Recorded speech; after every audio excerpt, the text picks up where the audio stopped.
Hello everyone and welcome to my channel. आज के इस वीडियो में हम थर्मोडायनेमिक्स पढ़ेंगे जो कि बीएससी थर्ड सेमेस्टर की फर्स्ट यूनिट है।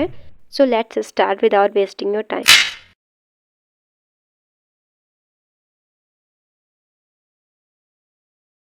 Dynamic process of changing the state of system by changing its one or more state variable is known as thermodynamic process।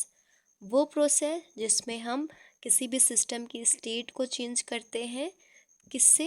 उसके स्टेट वेरिएबल्स चेंज करके उस प्रोसेस को हम थर्मोडायनेमिक प्रोसेस बोलते हैं। मतलब किसी भी सिस्टम के हम उसके स्टेट वेरिएबल्स चेंज करेंगे तो उस सिस्टम की स्टेट चेंज हो जाएगी और उस प्रोसेस को हम थर्मोडायनेमिक प्रोसेस बोलेंगे। स्टेट वेरिएबल्स क्या होते हैं ये हमने पिछले वीडियो में पढ़ा था। मतलब state variables P T V, इनको हम स्टेट वेरिएबल्स बोलते हैं। अब इनकी हमें स्टेट चेंज करनी है तो हमें या तो पी चेंज करना होगा या पी टी चेंज करना होगा या पी टी वी, तीनों चेंज करने होंगे। इसीलिए यहाँ पे लिखा है वन और मोर स्टेट वेरिएबल्स। एक भी चेंज कर सकते हैं, सारे भी चेंज कर सकते हैं। तो जब हम स्टेट वेरिएबल्स चेंज करेंगे तो हमारी सिस्टम का जो स्टेट है वो भी चेंज हो जाएगा और इस प्रोसेस को हम थर्मोडायनेमिक प्रोसेस बोलेंगे। ये कई टाइप्स के होती हैं। फर्स्ट टाइप है आइसोथर्मल प्रोसेस। इसमें क्या होता है, इस प्रोसेस में टेम्परेचर जो है वो कांस्टेंट रहता है।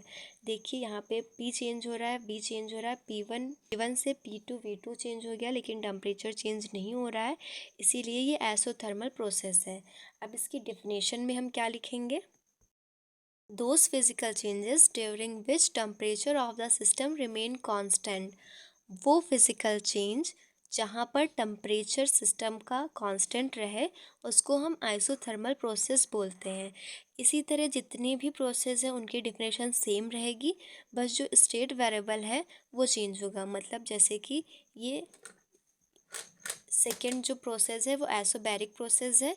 इसमें जो होता है वो प्रेशर कांस्टेंट रहता है। अब हम याद कैसे रखेंगे? आइसोबैरिक प्रोसेस जो बार होता है वो प्रेशर की यूनिट होता है, तो हम यूनिट से याद रखेंगे। जहाँ पे आइसोबैरिक प्रोसेस होगी वहाँ पे प्रेशर जो है वो कांस्टेंट रहेगा। अब इसकी डिफिनेशन हम कैसे लिखेंगे? यहाँ पे बस हम टेम्परेचर की जगह प्रेशर कर देंगे।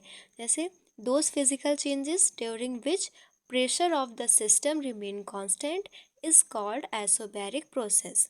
तो ये हो जाएगी आइसोबैरिक प्रोसेस की डिफिनेशन। यहाँ पे V1 T1 चेंज हो रहा है, V1 T1 से V2 T2 हो गया, लेकिन यहाँ पे प्रेशर जो है वो कांस्टेंट है, इसीलिए इसको हम आइसोबैरिक प्रोसेस बोलेंगे। अब आइसोकोरिक प्रोसेस क्या होता है? यहाँ पे वॉल्यूम जो है वो कांस्टेंट रहता है। सेम डिफिनेशन रहेगी। यहाँ पे हम लिखेंगे those physical changes during which volume of the system remain constant is called isochoric process.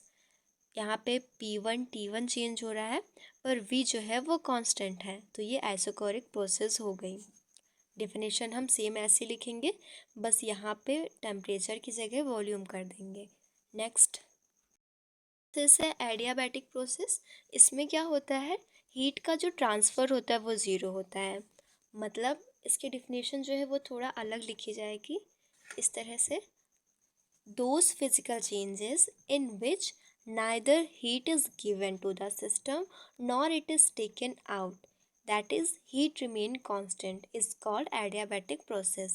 वो फिजिकल चेंजेस जहाँ पे ना ही हीट हम देंगे सिस्टम में और ना ही हीट, इस प्रोसेस को हम एडियाबैटिक प्रोसेस बोलेंगे। डेफिनेशन में हम लिखेंगे those physical changes in which neither heat is given to the system nor it is taken out, that is heat remain constant, is called adiabatic process। Q is equal to constant, dq is equal to 0। ये हो जाएगी adiabatic process की definition. तो यहाँ पे adiabatic process में heat जो है वो ट्रांसफ़र ऑफ हीट जो होता है वो कांस्टेंट होता है। लास्ट प्रोसेस है cyclic process, where a system undergoes different number of processes and finally returns to its initial state is known as cyclic process। अब नाम से ही हम गेस कर सकते हैं कि एक साइकिल जैसा हो रहा होगा। मतलब कोई भी सिस्टम मान लेते हैं, उसमें कई सारी प्रोसेसेस हुई, लेकिन जो फाइनल सिस्टम था वो उसी स्टेट में आ गया। मान लेते हैं कोई भी सिस्टम ये था, इसमें बहुत सारी प्रोसेस हुई, पहले टेम्परेचर चेंज हुआ, वॉल्यूम चेंज हुआ, प्रेशर चेंज हुआ, लेकिन जो फाइनल स्टेट पे वो जो सिस्टम था वो फाइनली अपने ही स्टेट पे आ गया, तो उसको हम बोलेंगे cyclic process. For cyclic process change in state function is zero. उसमें स्टेट फंक्शन चेंज नहीं होता है, मतलब D P D V del T del H del U del G del S ये सब जीरो के बराबर होता है। स्टेट नॉट चेंज, इसमें स्टेट नहीं चेंज होती है तो स्टेट फंक्शन ज़ीरो होगा। It means del T is equal to zero, del G is equal to zero, मतलब यही जो है वो सब जीरो के बराबर होंगे साइक्लिक प्रोसेस में। अगर वीडियो हेल्पफुल थी then don't forget to subscribe my channel. मिलते हैं नेक्स्ट वीडियो में।